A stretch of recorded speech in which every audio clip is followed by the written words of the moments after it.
The West said never again after the Nazi genocide. But did they mean that to apply only when the victims are white? I'm Tony Karon. I'm the editorial lead at AJ Plus, and as a Jewish person, I was raised with these images of genocide seared into my brain as something that could never be allowed to be repeated. And yet, here we are, seeing the images that echoed that same horror, documenting the same physical effects of deliberate starvation and brutalization, this time on the bodies of Palestinian children, and this time with the perpetrators being Jewish. Now, how is this monstrous inversion even possible in a world that has for decades insisted that this could never be allowed to happen again? Let's be clear, it's happening only because it is being allowed to happen. It's being allowed by the impunity that Israel is guaranteed by its Western armorers and enablers.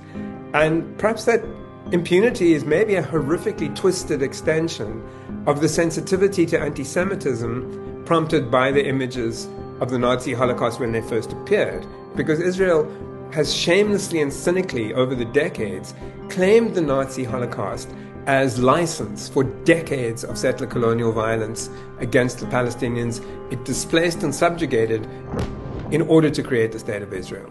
In recent years, its advocates have even codified as anti-Semitic any statement that actually compares Israeli actions and policies with Nazi behaviors. But Israel's actions invite that comparison. The images produced by those actions, which the world now sees in real time, make such comparisons unmistakable, whether or not the words are spoken.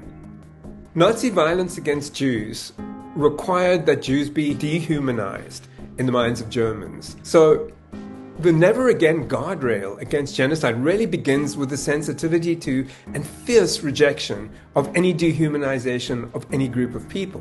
The problem for Israel is that the settler colonial project, the violent displacement and subordination of an entire people, which is what was necessary to create Israel, depends on dehumanization.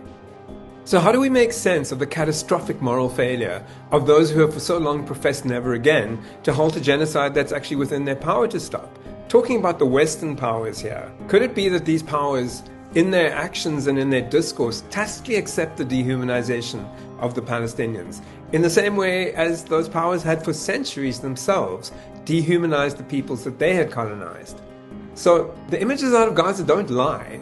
Like the images from the Warsaw Ghetto, they really leave no doubt as to what's transpiring there.